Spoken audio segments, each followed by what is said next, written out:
Halo guys, di video kali ini kita bakal bedah satu kasus yang gila banget datang dari Jambi. Ini ceritanya tentang seorang dosen muda, Peter, karirnya bagus, tapi nasibnya berakhir tragis banget di tangan orang yang seharusnya ngelindungin masyarakat.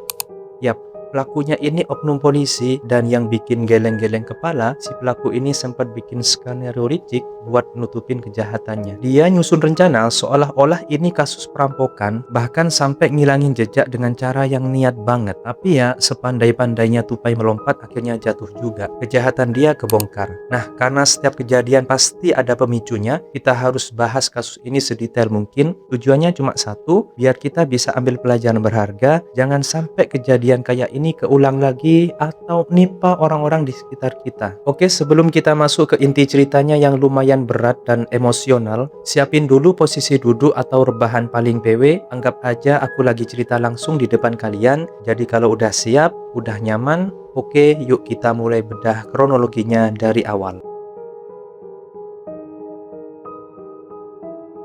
Kita kenalan dulu sama korbannya, namanya Erni Yuniati, biasa dipanggil Erni. Dia ini aslinya dari Dusun Purwasari, Kabupaten Bungo, Jambi. Erni ini anak sulung dan dari kecil emang udah dikenal sebagai anak emas keluarga. Didikan orang tuanya itu bagus banget, makanya Erni ini tumbuh jadi cewek yang cerdas. Bayangin aja, dari SD sampai SMP dia langganan juara kelas terus. Gak cuma pinter di buku, pas SMA dia juga aktif banget organisasi. Bahkan sempat jadi ketua OSIS. Setelah lulus SMA tahun 2008, Erni ini mutusin buat merantau dikit ke Padang. Kuliah S1 keperawatan di Universitas Mercu Bakti Jaya. Nah, 4 tahun kemudian, tahun 2012, dia lulus sarjana dan langsung balik ke kampung halamannya di Jambi buat bangun karir. Di tahun yang sama, dia juga langsung keterima jadi dosen di Institut Administrasi dan Kesehatan Setih Setio di Bungo. Keren ya? Langsung satset dapat kerjaan yang bonafit. Awalnya dia ngelaju tuh dari rumah orang tuanya ke kampus, tapi gila sih, perjalanannya itu bisa hampir 1,5 jam. Capek di jalan dong. Akhirnya Erni ini mutusin buat pindah ke perumahan di dusun Sungai Mengkuang. Nah, di sini jarak ke kampusnya cuma 10 menitan. Nah, di rumah inilah dia mulai fokus banget sama karirnya,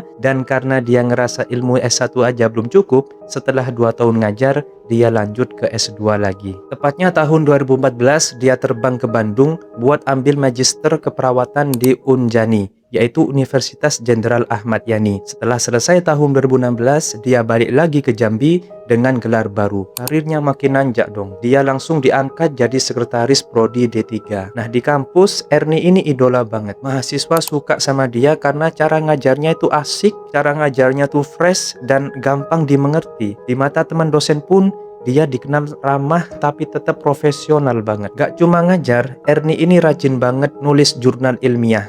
Namanya itu terdaftar di Sinta. Itu loh, portal indeks karya ilmiah punya Kemendikbudristek. Dia aktif neliti soal keperawatan anak. Saking produktifnya, tahun 2021 kemarin, dia dapat juara 3 kategori judul penelitian terbanyak. Jadi benar-benar bukan dosen kaleng-kaleng. Dia punya dedikasi tinggi di dunia akademis. Di balik kesibukannya itu, kehidupan finansial Erni juga mulai mapan banget. Untuk ukuran wanita single, dia punya mobil Honda Jazz warna putih, ada juga motor PCX buat harian. Nah, secara agama juga taat banget. Tahun 2024 kemarin, dia baru aja pulang ibadah haji. Jadi benar-benar sosok wanita karir yang solehah dan sangat mandiri. Kemudian Februari 2025, Erni ulang tahun ke-37. Itu dirayain meriah banget sama mahasiswanya di kelas. Bukti kalau dia ini emang disayang banyak orang. Tapi guys, gak ada yang nyangka kalau itu bakal jadi ulang tahun terakhirnya. Karena 2 bulan setelah momen bahagia itu, tepatnya bulan April 2025, petaka mulai datang dalam bentuk perkenalan dengan seorang cowok bernama Waldi.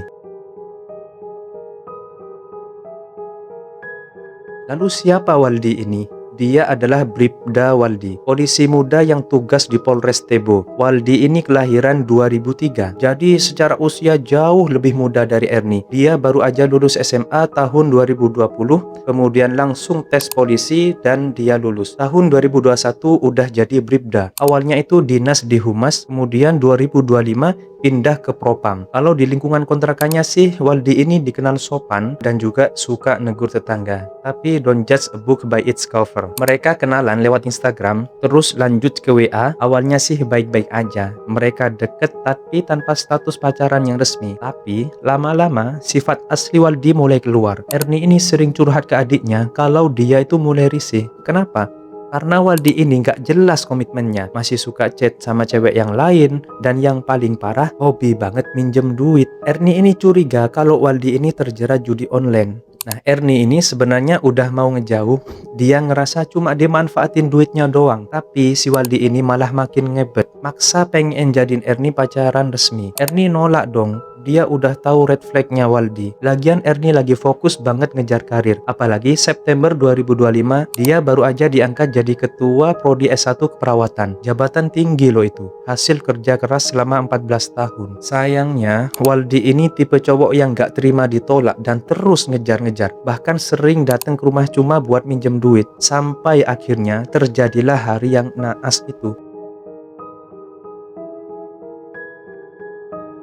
Tanggal 30 Oktober 2025, hari Kamis, Erni jalanin hari kayak biasa. Kerja pagi, pulang sore. Sementara di tempat lain, Waldi ini lagi pusing 7 keliling. Waldi lagi dikejar utang pinjol, pinjaman online sebesar 3 juta rupiah. Dia ini buntu, gak punya duit. Jam setengah 12 malam, dia nekat datengin rumah Erni. Alasannya ngajak makan lah. Erni nurut aja. Mereka keluar pakai mobil Erni cari makan di Kota Bungo. Nah, setelah selesai makan, mereka balik lagi ke rumah. Erni udah capek banget pengen istirahat, tapi Waldi malah nggak mau pulang. Di dalam rumah inilah Waldi mulai ngeluarin jurus andalannya, minta duit buat bayar utang. Nah, Erni yang lagi di kamar langsung meledak emosinya. Ya wajar lah, datang cuma pas butuh duit doang. Di situ cekcok parah. Erni sempat ngatain Waldi itu playboy, gak ganteng, kemudian miskin, bisanya cuma minta duit. Erni juga bilang, kalau bukan karena seragam polisi lo, gue nggak bakal mau kenal sama lo. Si Waldi denger omongan pedes itu, harga dirinya mulai hancur. Dia itu emosi berat. Akhirnya dia lari ke dapur, pegang sapu, terus balik ke kamar. Tanpa ampun, dia dorong Erni ke kasur.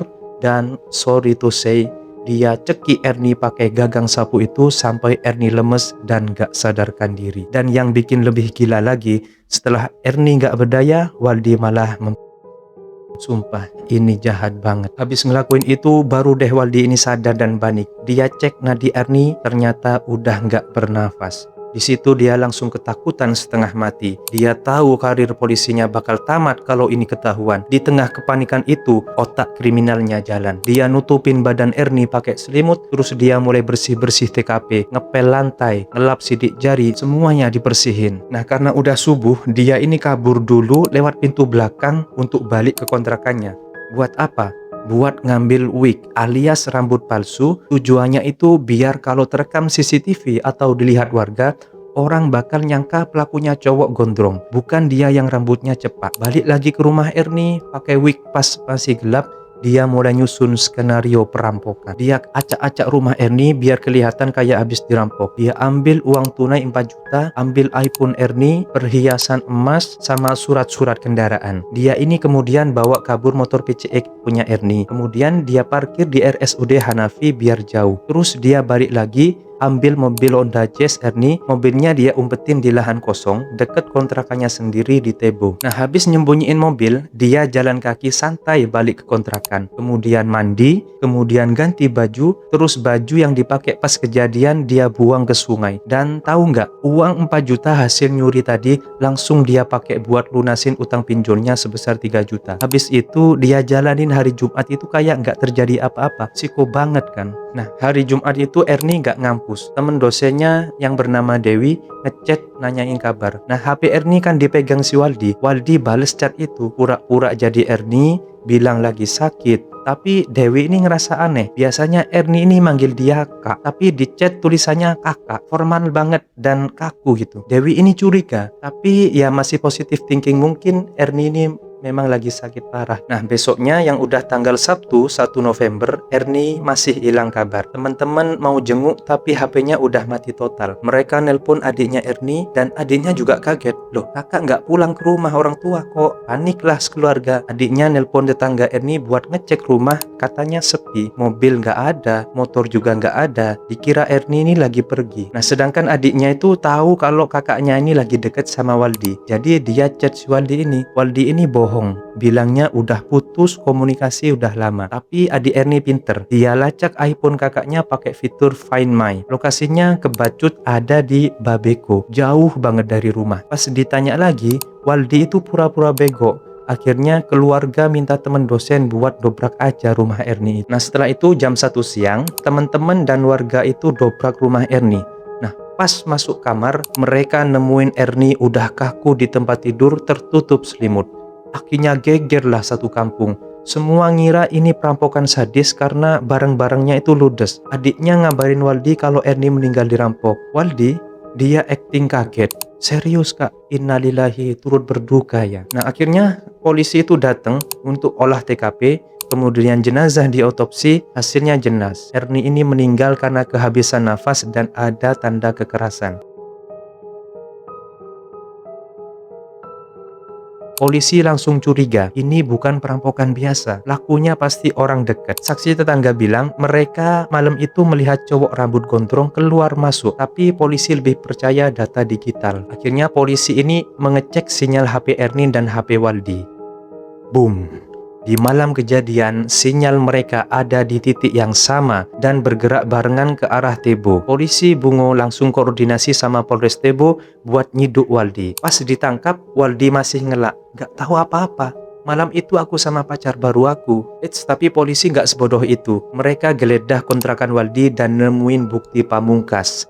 Ya, HP Ernie ada di sana dan ada chat terakhir mereka sebelum kejadian. Akhirnya sekakmat, Waldi nggak bisa ngelak lagi. Akhirnya dia ngaku kalau dia yang ngelakuin semuanya karena sakit hati dihina. Dia juga ngaku soal wig rambut panjang itu buat nipu saksi. Setelah Waldi ngaku, polisi nemuin mobil Honda Jazz di lahan kosong dan motor PCX di parkiran rumah sakit. Semua bukti klop. CCTV juga nangkep sosok pria berwig yang bawa motor itu. Waldi resmi jadi tersangka tunggal. Dia dicerat pasal berlapis, ancamannya ngeri, hukuman mati. Sedangkan karir polisinya, ya tamat. Dia jalanin sidang kode etik di Polda Jambi dan hasilnya PTDH alias pecat tidak dengan hormat. Seragam coklatnya kebanggaannya dicopot, diganti baju tahanan warna oranye. Di situ dia baru nangis-nangis nyesel. Tapi ya nasi udah jadi bubur. Ernie udah pergi selamanya, dimakamkan diiringi tangis keluarga dan mahasiswanya.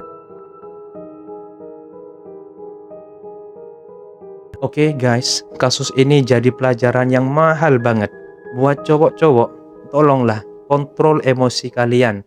Jangan jadi sumbu pendek. Karir yang kalian bangun bertahun-tahun bisa hancur cuma karena emosi sesaat. Dan satu lagi, hati-hati sama bahaya judi online dan pinjol. Ini bener-bener racun yang bisa bikin orang nekat berbuat kriminal kayak Waldi ini. Dan buat cewek-cewek, please hati-hati milih pasangan. Kalau udah ada tanda-tanda red flag, kemudian manipulatif, apalagi masalah duit, mending lari yang jauh. Dan semoga almarhumah Ernie tenang di sana dan kita yang masih hidup bisa lebih waspada. Oke, segitu dulu pembahasan kita hari ini. Sampai jumpa di video selanjutnya yang juga gak kalah serunya. Aku Jagodin, stay safe semuanya, bye-bye.